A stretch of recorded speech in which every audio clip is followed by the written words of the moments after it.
All right, it's switched to 401. So we'll get started. Welcome everyone to the Study Abroad Virtual Fair. This is the Japan Center for Michigan University's info session. We'll spend about the next hour or so talking about our program in JCMU, how you can apply, why you should apply, and all things Japan. So in this meeting, we have our JCMU representative, Chad Frost, with us. And we also have Michigan Tech. I don't know, Matt, if you are still a student, but you are an alum of the JCMU program. So Matt will share his experience participating in the program and some other tips on how to be successful in that program. So we can get started. We'll have Chad take it away. Yes, hi. So as Vanna mentioned, I'm Chad Frost. My position with the Japan Center for Michigan Universities is program coordinator. I've been working with JCMU in that capacity for about 10 years. But actually before that, I was a Japanese language major here at Michigan State University, which is where our main office is located here in the US. And I actually studied abroad at JCMU during our summer intensive language program. So I am an alum of the program as well, albeit not so recently. But I do travel there quite frequently when COVID is not making that impossible. And I look forward to a time when we can get you all safely over there for study abroad again, hopefully very soon. I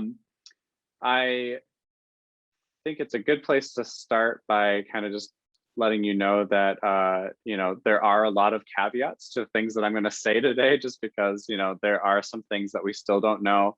We're very hopeful that programming will resume very soon, and signs are looking very positive. But just to kind of, head you off at the pass as far as some of those questions, I know, what's the point of talking about something if we can't do it?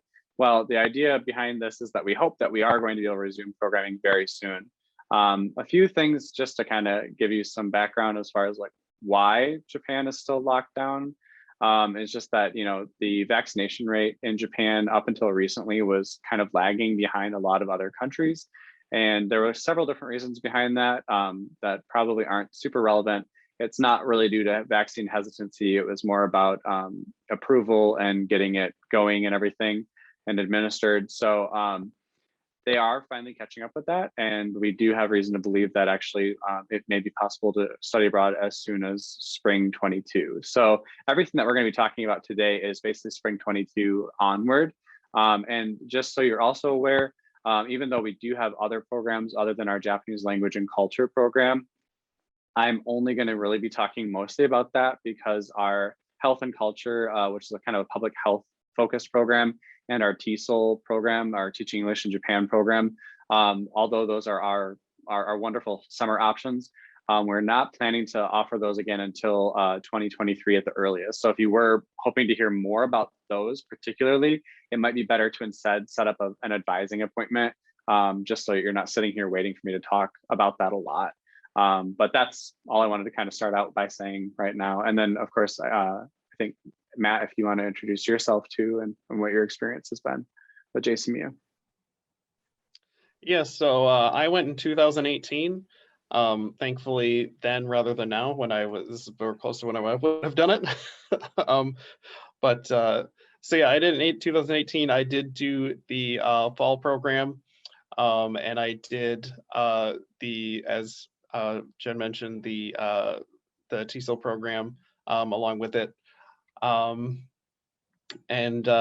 I am a English major, and I also have a minor in TESOL. So it was a really good fit for me, along with my interest in Japan. So.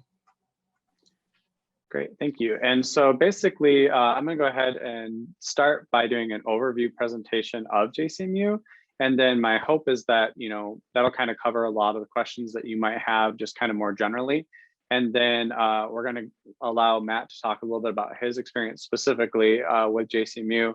And then we'll open it up for more just like general Q&A. But of course, it's a relatively small group. So if you do have questions or anything that come up, feel free to use the chat feature or, just raise your voice or whatever and let me know that you have a question about what we're talking about. So I'm going to try, hopefully successfully. I don't do two screen monitor setups like with screen sharing all that often, so I'm hoping I can get this to work. So hopefully you are now seeing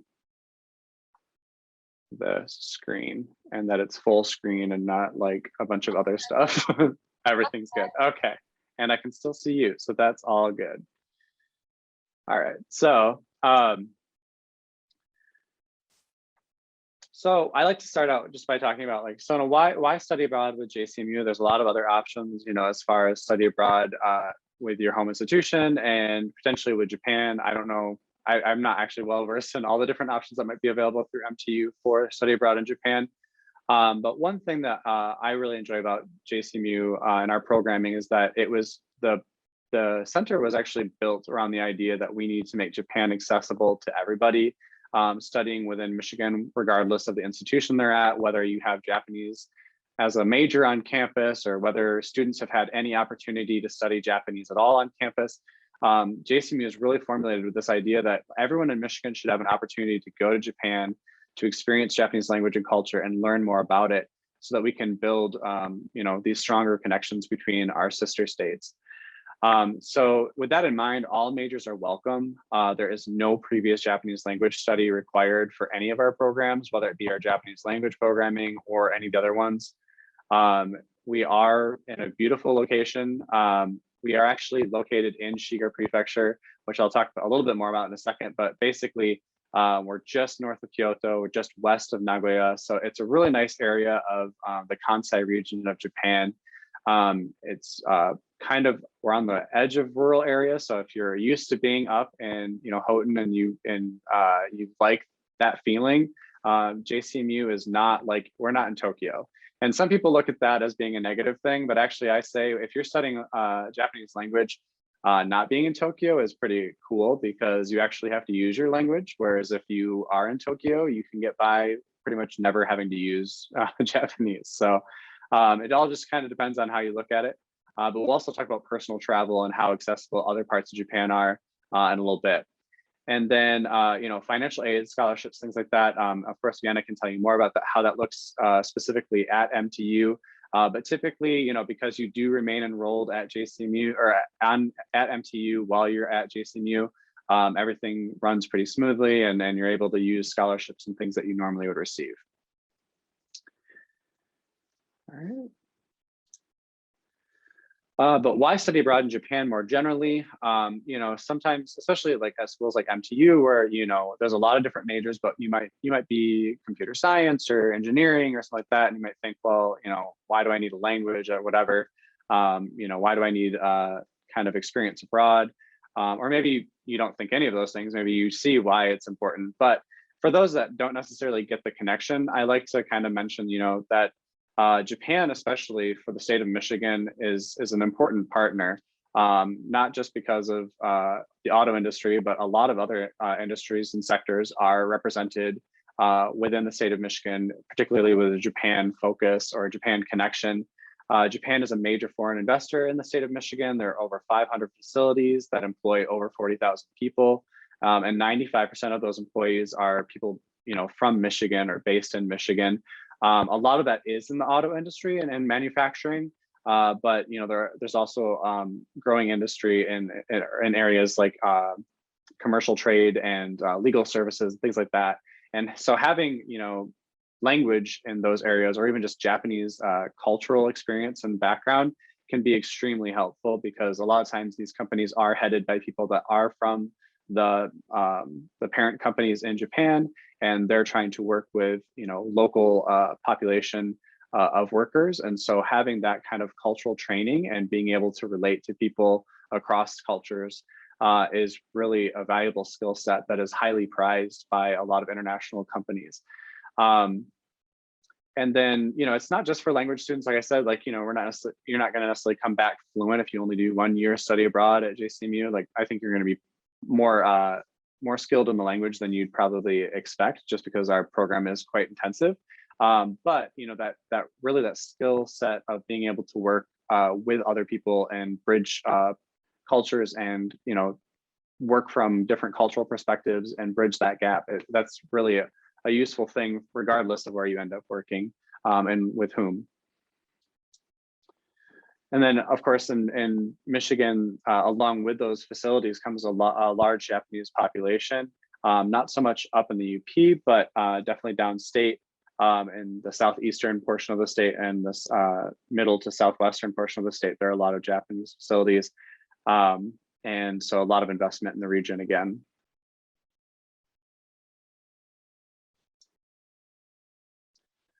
So just kind of looking at where we are in terms of Japan, I think you could probably all figure out where Japan is on a map. That's probably a good place to start. But if you've never heard of Shiga Prefecture, I won't take offense, although a lot of people that have lived in Michigan for any period of time often have heard of it just because it is our sister state. We've been sister states with Shiga Prefecture since 1968, so over 50 years. And it's a very strong relationship that continues to be, honored by both governments, both in the form of JCMU existing, but also goodwill missions that happen between the states. So when you participate in JCMU, you're not just participating in a study abroad program, you're actually joining a 50+ year legacy of connection between these two partners. Which I think is a really cool aspect about the program and often leads to some really interesting connections. JCMU regularly hosts the governor of Michigan when, if the governor is visiting Japan for the Japan Midwest Conference, or vice versa. If the Shiga governor comes here, a lot of times they'll meet with JCMU stakeholders and alumni and things like that. We've had other politicians, like high-ranking senators, and we've so it's just very interesting the kinds of things that come out of this. You would think, oh, it's just a study abroad program, but actually because of these bigger connections, it becomes kind of a very unique networking opportunity. So definitely something to participate in and benefit from. And Hikone is located pretty much within the center of kind of that Honshu, like main island, kind of heading towards Western Japan. And you can find it pretty easily because of the lake right there that it's pointing at, which is Lake Biwa. Zooming in, we're actually right on the shore of that lake, which is the largest freshwater lake in all of Japan, which is kind of one of the original reasons behind our relationship with Shiga, is that they have Lake Biwa and we have the Great Lakes. So within Hikone itself, you can see there's the arrow pointing to Hikone train station there, and then we are located just outside of the city, and kind of that green space that you see just west of the Hikone train station, that is actually Hikone Castle, and that's an original castle and castle grounds. So it's pretty interesting. If you're heading from the station to JCMU, you do bike right past the castle. Hikone, it's a relatively small city as far as Japan goes, but for us, I like to say it's kind of like if you were to be in like an Ann Arbor sized city or something kind of equivalent to that, is probably a good comparison. Population, is a little bit denser, so maybe it's not as sprawled out as Ann Arbor is, but kind of the feel of the downtown and stuff is kind of similar to that. We are on the Tokaido main line, which is kind of a main transportation line from the Tokyo region. So, Kanto area of Japan heading towards Kyoto. So we're right off of that, which I'll talk a little bit more about during personal travel. But we have beautiful sites nearby, including mountains if you like hiking. Again, if you're used to being able to access that kind of lifestyle up north, then that is definitely something you can still do in Shiga, especially around Hikone. We have Lake Biwa, we have Hikone Castle, so all sorts of history, Castle Road for shopping. There's lots of things to see just in the city itself. Again, a few things I mentioned already: Hikone Castle, Castle Road, which is kind of done up to be, it's all obviously like modern reconstruction, so it's relatively new, but a lot of these facades did exist hundreds of years ago, and it's kind of a shopping or commercial district of Hikone. Just as I mentioned, we're just outside of the downtown area. JCMU campus, the green roofs there that you see. One is the academic building facing the lake, and the one coming off the side of that is our residential building, right on the water, which can be very distracting when you're sitting in the classrooms and you're trying to cram more Japanese, vocabulary and kanji into your head, and you're staring at the lake. So I always, on those days, I pick a seat facing the opposite direction as much as possible. JCMU dorms, we do have our own residence facility, and that's where most of our students live. Just kind of we do offer homestays typically, and I'll mention that on another slide here, but for the foreseeable future, we are going to be having basically all of our students will be in the residence hall apartments just because of COVID and wanting to be able to create an environment where we can easily quarantine people as necessary, obviously hoping that doesn't become necessary, but just so you're aware, even though our apartments are typically built for double occupancy, I know that for at least spring 22, we will be having single occupancy in all of our apartments. So again, just kind of like, we hope to ease out of that eventually, but the idea is that until we know that it's safe to do so, we will have people housed singularly in those apartments. The kitchen is stocked with, appliances and things like that, so you don't need to worry about bringing any of that stuff with you. There's a Coco's restaurant, which is kind of like I call it like a Japanese like Denny's or something kind of similar. Like it's like a family restaurant. Giant menu, like 18 pages long, that like changes all the time. So it's great. We have multiple convenience stores and grocery stores nearby. And one of the first things we do when we get you to Hikone is we get you acclimated to where we are in the area. And then we send you out on a bike tour of the area with Japanese students to help you get the lay of the land, including grocery stores and things like that. We do have laundry facilities on site, weight room, a 24-hour climate controlled study lounge and things like that. So it's a pretty comfortable environment to live in. And then of course your dorm rooms and everything have climate control and everything like that, which I'll talk more about the rooms in just a second. Basically, private bedrooms, there normally would be, basically there's two of them. You'd just be using one of them, but you would have this fully stocked kitchen and the bathroom to yourself. If you go for a later semester when we've moved back to double occupancy, you're still only sharing with one other person. And again, you still have your own private bedrooms.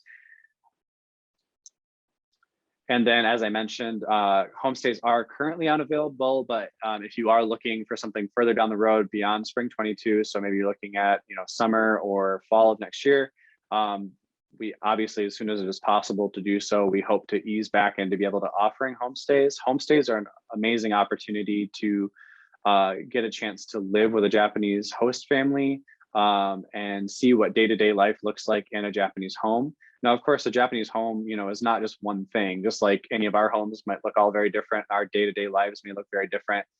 You're really opening yourself up to a lot of different potential opportunities and experiences with a homestay. I highly recommend homestays when they are possible. I've always participated in homestays when I've done study abroad programs. And to me, it's one of the most rewarding aspects. That being said, I understand that, the idea of commuting from a host family or family homestay home to JCMU every day, like, some people aren't morning people, that feel a little bit of a struggle. So basically we start everybody out in the residence hall apartments, even when homestays are offered. And then you basically apply to do a homestay, and we actually will give you an orientation and let you know what all that will entail. And then you can make a decision at that time. So you're not stuck with any one thing before you go. We will let you get acclimated to the area first, and then we offer homestays after that. We also even offer weekend homestays, again, during times when homestays are available. And all the actually meals and everything are offered as part of the homestay, and any required travel costs between the host family's house and JCMU are covered by your program fee and your housing fee. So all of that is kind of a nice little perk to have if you're considering doing a homestay. JCMU campus more generally, we do have our academic building, which we hold a lot of events in the lobby there. We have a large classroom where we do like orientations or where we do the placement tests and things like that. We have tea ceremony room and other facilities that we use for cultural activities. And then we have library for studying or language exchanges and things like that. Any questions about the facilities before I move on? Just since that might be a good time to ask. Okay, sounds like not. Sorry. Oh, go ahead. No, go ahead. I was curious, so you were saying like basically moving forward, like if we were to do like in 2022, we'd probably like have to stay in the dorms. Yeah, at least until we, I mean, the hope is that as Japan is more vaccinated, people will be willing and we will feel safe allowing students to go stay with a host family. But because spring 22 will be like our first semester operating again, and because there are still like COVID restrictions in place right now, we don't anticipate that being a good idea for the first term. But we could possibly in as early as summer 22, it may be possible to do homestays. So we do look to restart those as soon as it's possible. Is it possible to stay like in a different apartment if you choose, or no? No. So basically, like Okay. we don't recommend it, and we don't typically allow it. But there could be options there, and of course, JCMU is a small program, and we only have so many students. So like we are willing to work with you if you have reasons why that would make sense. We've had people in the past that have had family nearby, so that makes sense. But so there can be some options, but it would depend on the circumstances, and you'd probably just want to set a time to talk to me specifically, and we could work through that together. Okay, sounds good. Thanks. So just talking more generally about our Japanese language and culture programs to kind of give you a background on what exactly a semester program entails, or our summer language program entails. We offer programs basically every semester, fall, spring, and summer, or a full academic year, which would just be participating in fall and spring. What's nice about our semesters is they do typically follow a schedule that's pretty similar to what Michigan college campuses will follow. So our fall semester typically goes from late August or early September through mid-December, and then spring goes January through late April. Spring 22 is a little bit different. We're starting in the middle of January, and we will be ending in the around the 14th of May. We just made that adjustment to our dates, and that's mostly based around the idea of that's when we believe it's going to be possible to have visas processed to enter Japan. But moving forward, we will probably switch back to a normal schedule for spring. So the nice thing is basically by going for just one semester at JCMU, you're not tied to a Japanese academic calendar, which if you're not familiar, can be kind of odd because it might start like in April and run through August. And so then you end up missing 2 semesters on campus. Whereas like if you do a study abroad at JCMU for a semester, you're just going to be abroad for that one semester. So it usually tends to work out pretty nicely for Michigan-based students. All of the programs feature 10 credits of Japanese, regardless of when you go. So summer, fall, or spring, and that's per term. So that's basically a year's worth of Japanese in that one term. And if you've not studied Japanese previously, then we give you a placement test to figure out what level would be most appropriate for you. And then if, I'm sorry, did I say if you have studied Japanese? If you haven't studied Japanese, you go into level 1. And then if you have, then we do the placement test. And so basically it's levels 1, 2, 3, and 4. And 4 would basically be like advanced, final year of college level Japanese. And level 1 is beginner Japanese. We do actually integrate like cultural activities and field trips into all of our programs. And so you would have like Friday projects where you might learn about different martial arts, or ikebana, like flower arranging, Japanese music, learning Japanese instruments.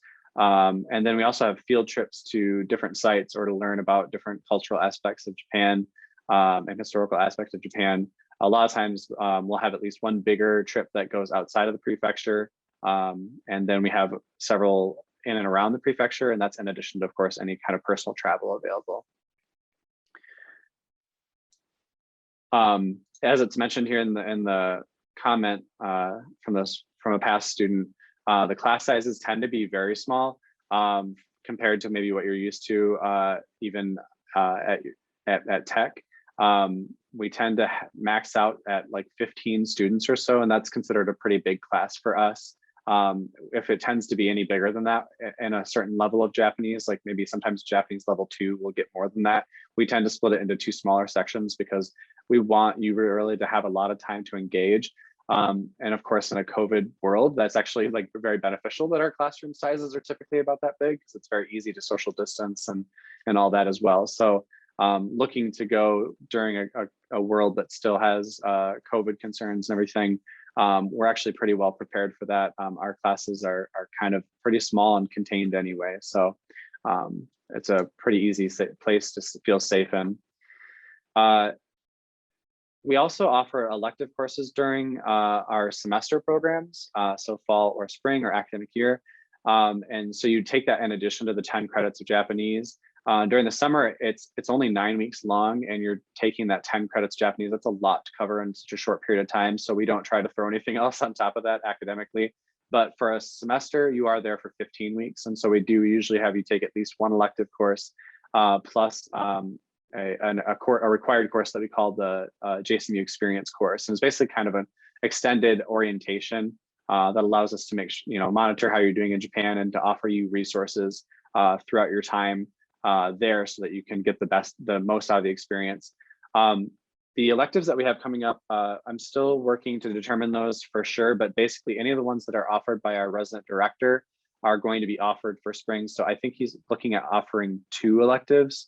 And then normally we would have our Japanese partner institutions down the street from us, the University of Shiga Prefecture and Shiga University.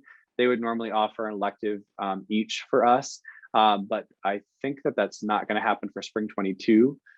Instead, we're going to just have all of our electives that are offered at JCMU available. Again, kind of just to keep everyone contained so that we're not mixing too much with different environments.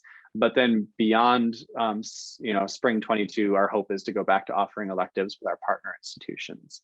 And so we will have that information up on our website soon about which electives those are that'll be available for spring 22 if you are looking at spring. Again, I mentioned at the beginning, just because, there's a lot of reasons, but basically because COVID and quarantine requirements and things like that, we're not planning to offer any of our shorter programs that run during the summer. So these are, as mentioned here, planning to resume in summer 23. But I do like to mention them just because they are great experiences if it fits into your schedule. If you're looking at going more towards summer 23, these will be ideally offered during that time. We have a public health focused program that looks at comparing public health and just the health systems in general between Japan and the United States. There's a lot of practical experiences involved in that, including visits to clinics and things like that, which again is part of the reason we're not offering that during next year. It's a little too much to hope that we'll be able to go into like clinics and hospitals next year. So we're hoping to resume that in 23. And then same thing with teaching English in Japan. We offer a TESOL methods course. If you've already taken TESOL methods course equivalent to what we offer for our first level, you can usually also take a practicum experience that we offer, and that'll be a little bit more hands-on. But that's again going to be offered again starting in 23. And then for both of those programs, you also take a Japanese culture and society course just to get a background in Japan and Japanese culture. Kind of mentioned a little bit about this at the beginning, just kind of JCMU being built around this idea of the sister state relationship. There's a lot of community and collaboration that comes along with that are kind of unique to our program. So JCMU actually teaches English in Shiga Prefecture. We actually have, in addition to our Japanese language faculty and staff that are facilitating your study abroad experience, we actually have full-time English language programming happening at the center as well for Japanese people that are either like in the very local community or sometimes coming from Japanese partner universities within Japan. And so it's a really unique environment that allows for a lot of international collaboration, language partner exchanges, visits to local schools, opportunities to do not-for-credit internships with different businesses that we've created partnerships with. Like I said, we're not offering it for spring 22, but electives often are offered at our partner institutions. And also our partner institutions usually allow you to use their facilities, which includes like their cafeteria or to join their clubs during our semester program. So there's a lot of opportunity, even though we're kind of in our own building and in some ways somewhat separate from our partner institutions. Shiga University is a 10-minute bike ride from us, and their students basically come over very early in the program and say, let's be friends, because they want to practice English, they want to hang out with you and get to know you. So it's a great way to take advantage of being kind of near those universities to get kind of friends with those people as soon as possible. So I do recommend that. And we offer a lot of opportunities to do that. We'll have like mixers and parties and stuff like that.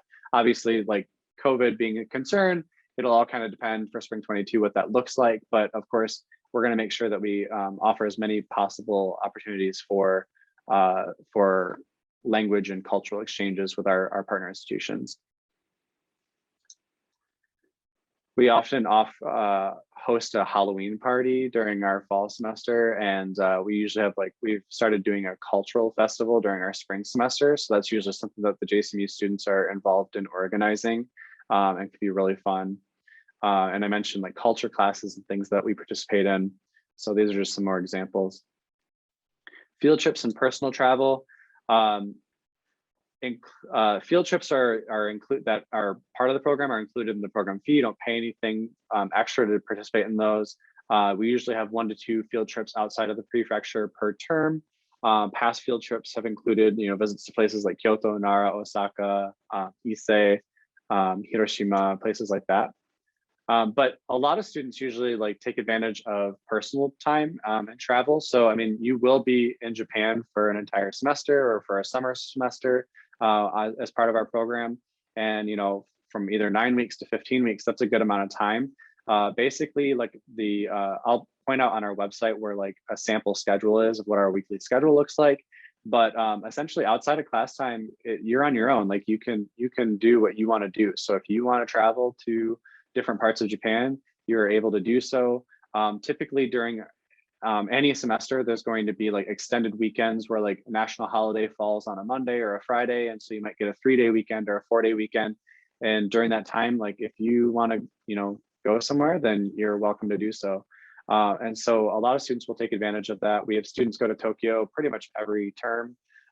We have students go to Kyoto. I used to go to Kyoto just on the weekend because it's literally only about, from my host family, it was actually 10 minutes closer than even JCMU. It only took me about 35 minutes to get to downtown Kyoto.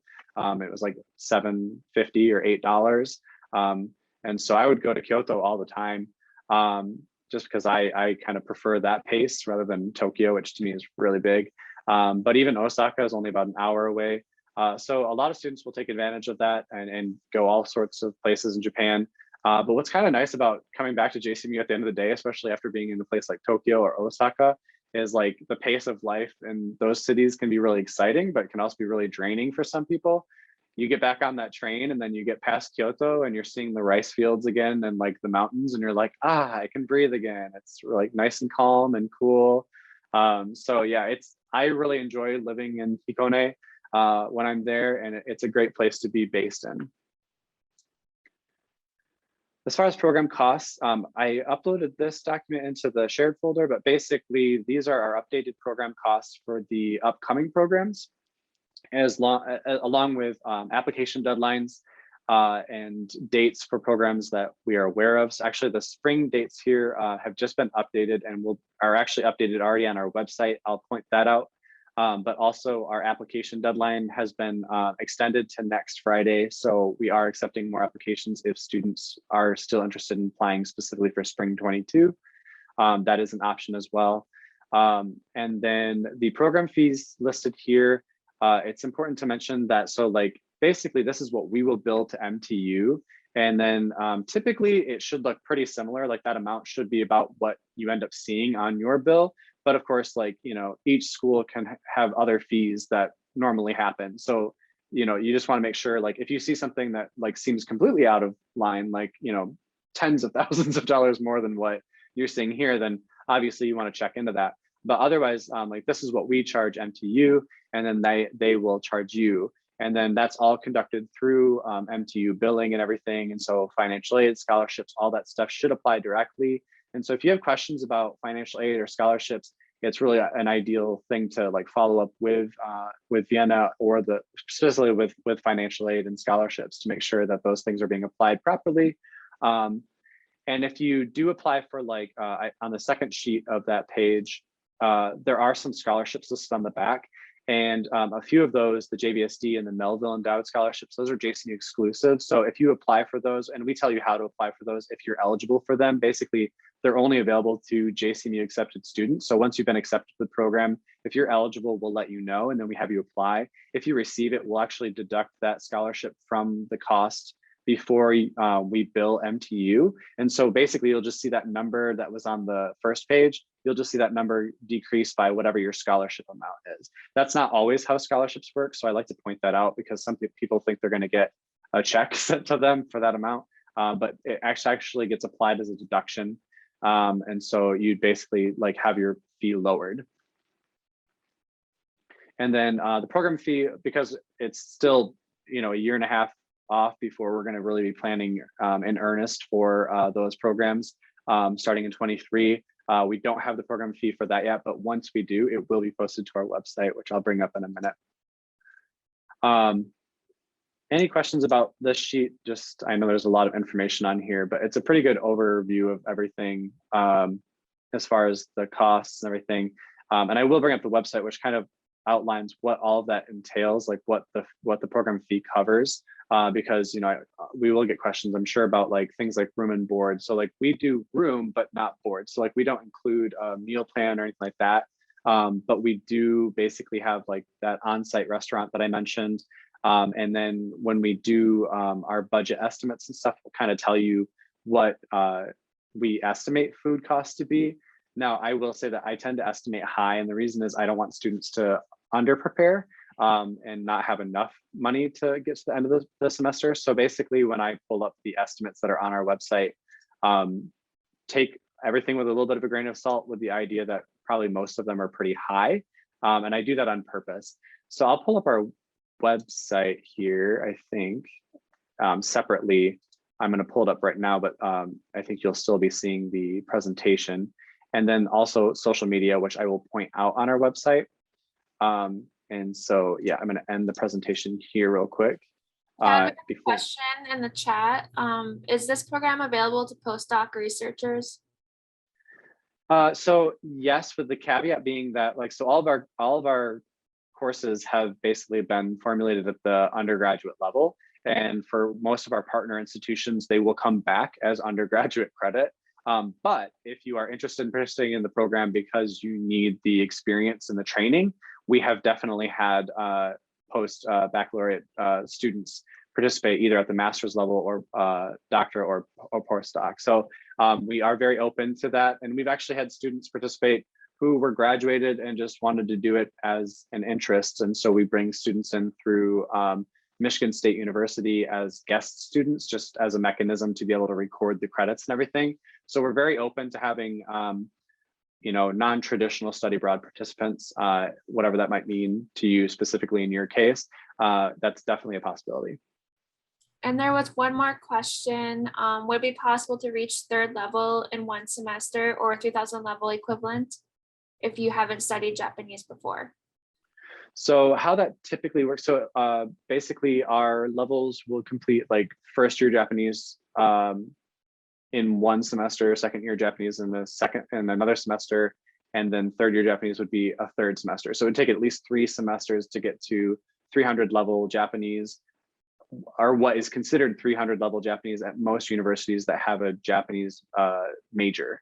So there can be some variation in what each school covers in its Japanese language courses. So one thing I'll show on the website, so let me just end the presentation here and pull up our website, because that's a helpful tool for a lot of this. Let me get out of there we go. So then our website.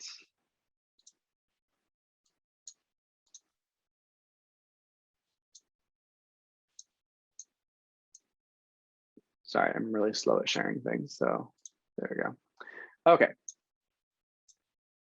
So our website here, I don't know if the camera view is hiding people or something. So anyway, this is our website here. And so when you're looking at our programs, one thing that's helpful to look at for the Japanese language intensive programming especially is our language courses page. And this gives you an overview of what is actually covered in each of our levels in terms of both course objectives, but also specific. So if you're familiar with the Genki textbooks, which are used at a lot of Michigan universities for beginner and intermediate levels of Japanese, this actually tells you like what lessons we would cover.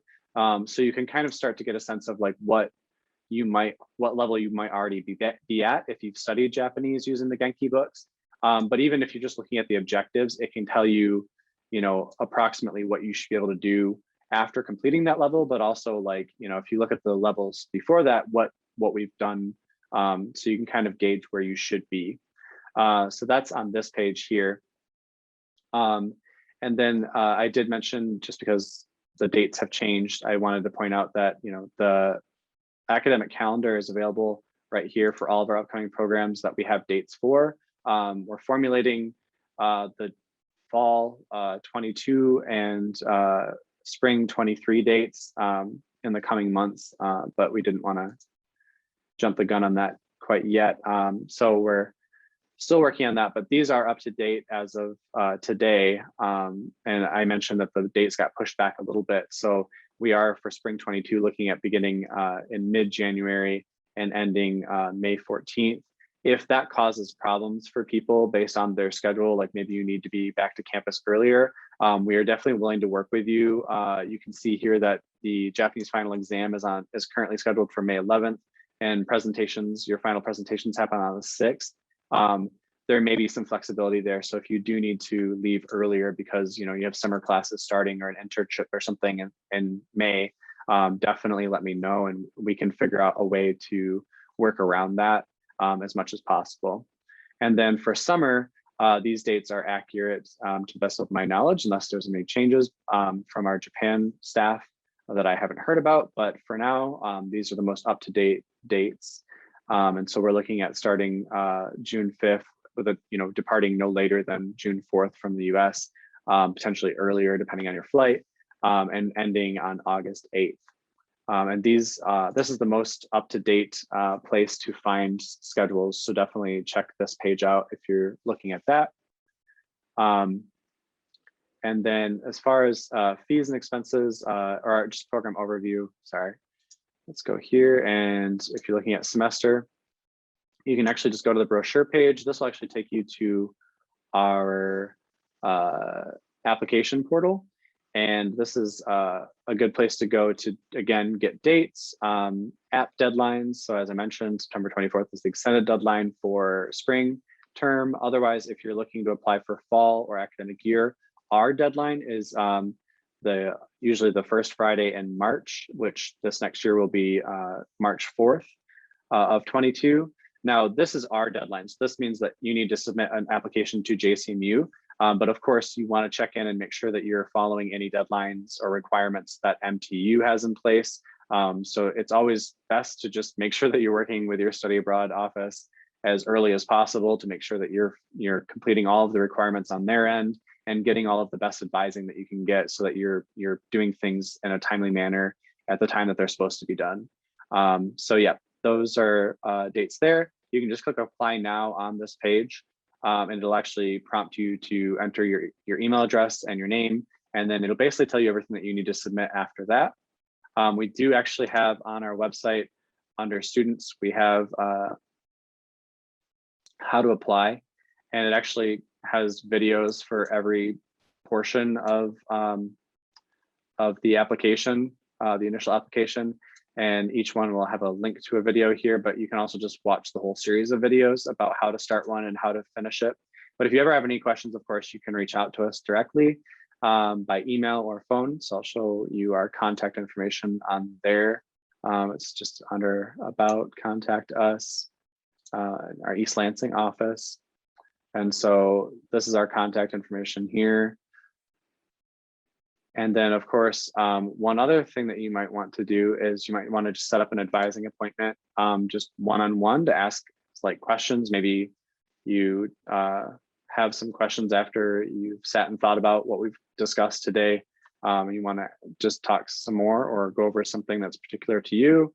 We have this advising tool where you can basically just click here and select a date. and a time, and then you put in how you'd like me to contact you, whether by phone or Zoom. Probably not likely that you're going to want to do in person, but we do allow for in-person advising Wednesdays through Fridays. That lines up with our office hours, and it's kind of outlined here for fall 21. So you can just use that tool to schedule an appointment, and we will get back to you with a confirmation of that appointment and how we'll get in touch with you. So that is an option as well. And then the other thing that I like to, oh, sure. Chad, do you have like an anticipated application deadline for summer of 2022? I know it's usually kind of like in February.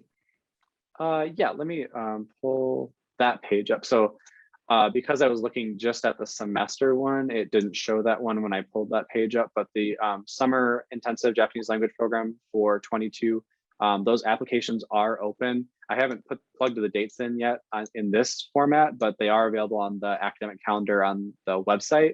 And the app deadline in here is accurate. It's the second Friday in February, which this next year will be February 11th. So basically, what I tell people is if you're applying for summer or fall / academic year of that particular year, so like 22, then you're going to want to start your application usually in January or no later than January, but like I wouldn't start it too much earlier than that. And the reason being, we do anticipate needing to apply for visas for a lot of our programs.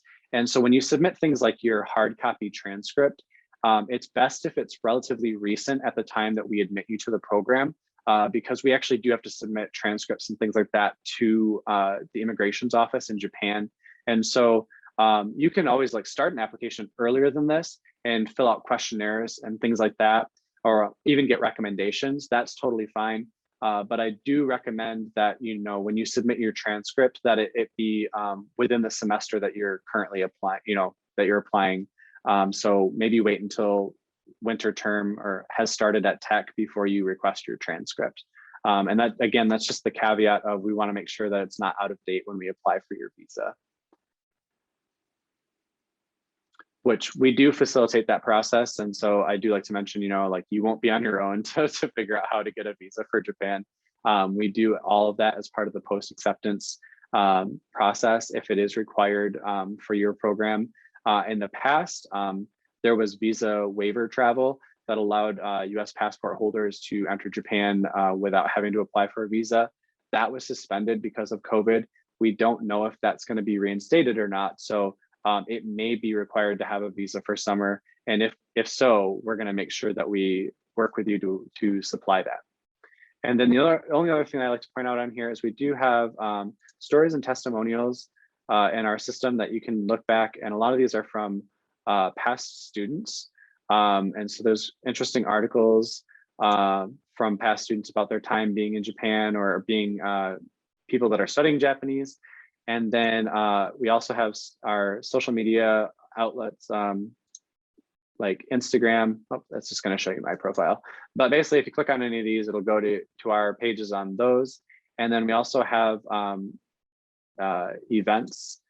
So if we have, if we're at a certain study abroad fair that's open to the public, obviously, we will post it here. So this one isn't listed, but we also have our own info sessions that are coming up. So if, it'll be a lot of what I talked about today, but if you want to, for some reason, listen to me talk for another 30 something minutes, then by all means, you can join these as well. And so we will continue to post info sessions and opportunities to our events page as well. So that is where I will end that. And I talked really long. So I'm going to hand it over to Matt and Take it let away. him talk about it. And Chad, that was very informative. Thank you so much. Okay, I'm going to share a screen so it's not just a picture of me and my multiple chins with my low-facing camera here. Okay, so this is just kind of a general collage of the various different things that I did. I just wanted to talk really quick about that. I'll give out my email in the chat after this if any of you are still interested and want to contact me and talk to me more about it with my experiences or just general information. I'm gonna mainly kind of talk about some quick things that were really helpful for me when actually arriving in Japan or preparing to go. So one thing that you end up using quite a lot if you end up going is the trains, almost exclusively outside of your bicycle, which is provided by the college. But I recommend, I still have mine. It is a Hikone card. This is a train pass card, but it also works for various other forms of transportation. I've been told it works on buses, though I never use them in that way. But it is basically a preloaded card. You can go to one of the train station terminals. You can put cash money onto the card, and then you essentially just tap the card in and out of the stations that you're going to be for the trains. Those will work for mainly for local lines. If there are certain other things, like if they're an express train or the Shinkansen, the bullet train, something like that, it won't work for those. But it'll work for all the basic trains getting around Hikone. And you can, I've got to Kyoto a couple times on it too, by itself. Other things as far as packing, it's up to you. I packed really light, and that worked really well for me. You will also, I believe, I'm not 100% on this, but there's usually kind of a planned collective flight that is generally offered where most of the students coming from Michigan Tech will kind of be on, or like a recommended flight. So you can do that if you don't want to worry about it. I was a little bit outside of that, so I landed in Tokyo, and then I took the Shinkansen to Nagoya, where I stayed 2 nights at a hotel there, and then I made the rest of my way to JCMU. And then thankfully, if you ever need help in Japan, just throw up your arms and sumimasen, like I'm completely, I need help. There will probably always be somebody there to help you. I cannot count on how many times that I was saved by some completely random Japanese local in a situation when I was in the Nagoya train station. I could not find my platform. I had, this was my first time using public transportation, so it was pretty overwhelming. And out of the crowd of people, as I stood there, looking as a confused and lost foreigner in the middle of the train station, this very elderly Japanese man came out of the crowd, speaking perfect English to me. And the story came to be that he was a retired English teacher, and he helped me get on the train that I needed to be on. And I also brought with me trade commodities to give to people that helped me. So I gave out bags of Jolly Rancher candies to people that helped me out. Let's see what I was going to say beyond that. Yes, JCMU will give you a bicycle, so you don't have to walk everywhere. You can get around pretty much everywhere in town with it for groceries, etc. And then they will also give you kind of a quick training session on how to use it, because there are laws on how to use your bicycle that are a little different. So one of them being you can't use your bicycle with an umbrella. That's actually illegal. So various things like that. So I guess, does anyone have any more questions for me before we're out of time here?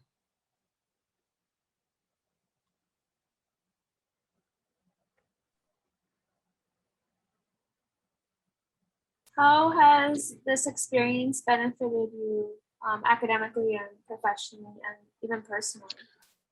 Oh gosh. I mean, personally, as personal development, I feel like I can basically do anything now. I mean, I went on trips. I went on a solo trip from from Hikone to Suzuka City, and I went and saw an event at Suzuka Circuit, which is a racetrack, a motor racing track.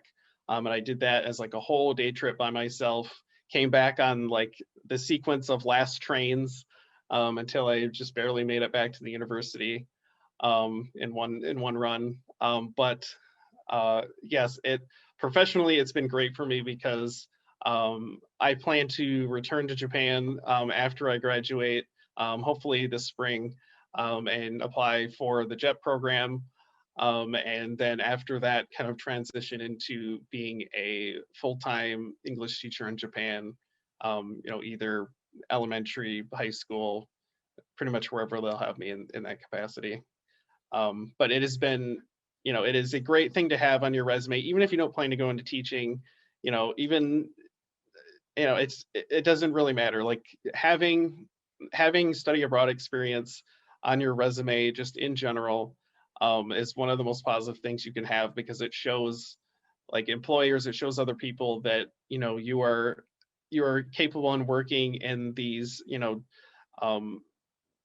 more difficult than normal environments. You are capable of, communicating cross-culturally. It's one of the best things you can do. And it's kind of scary to step onto that plane for the first time, but I cannot say enough that do it, because you're only going to regret, not doing it later in life. So I would get on that plane every single time. Thank you for sharing. Does anyone have questions for any of us? Random question. What's your favorite konbini food? My favorite konbini food is gyoza. I had that unashamedly. I think I had it almost every night, because there's a 7-Eleven that is dangerously close.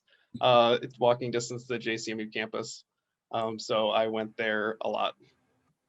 I'm so happy, because their egg salad sandwiches at 7-Eleven are like the best things ever. Glad there's one close. I like their. But Yeah, go it's ahead. really. I like their onigiri and they have that really nice coffee machine now at 7-Eleven that does like the fresh ground beans and everything. And I don't know why, but I feel like their coffee is so good. So yeah, it's a coffee. Yes. Oh, and if anyone does make it there, there and very few and far between vending machines, but they're the melon soda. There is one hiding in a vending machine kind of around the corner by Coco's. I hope it's still there. And there's one all the way up on the Castle Hill, next to the castle. But if you encounter it, please try it, because it's the nectar of the gods. I actually have a question about the business program for JCMU. Is that going to stay exclusive to the spring semester, or will that be expanded in the near future? So we're looking at spring 23 as the potential launch of that program, because we don't have the capacity to offer it for 22. Just with the resumption of our normal programming, we have to kind of prioritize that. So the earliest we'd be looking at offering that would be spring 23. My hope is that if it does become a regular offering, that it would be possible to offer it during every semester, not just spring. But the soonest that would be the case would be basically anytime after spring 23. So we'd have to launch it first and then look at potentially offering it during the fall. So if we did offer it during the fall, I think the earliest that would happen would be fall 23. Thank you.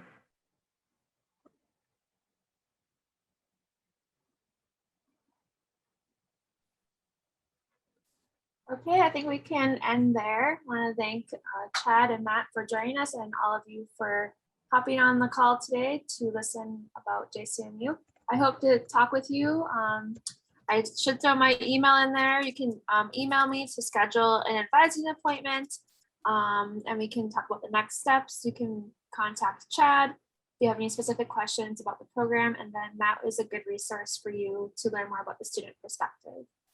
So have a good day, enjoy dinner, and stay safe.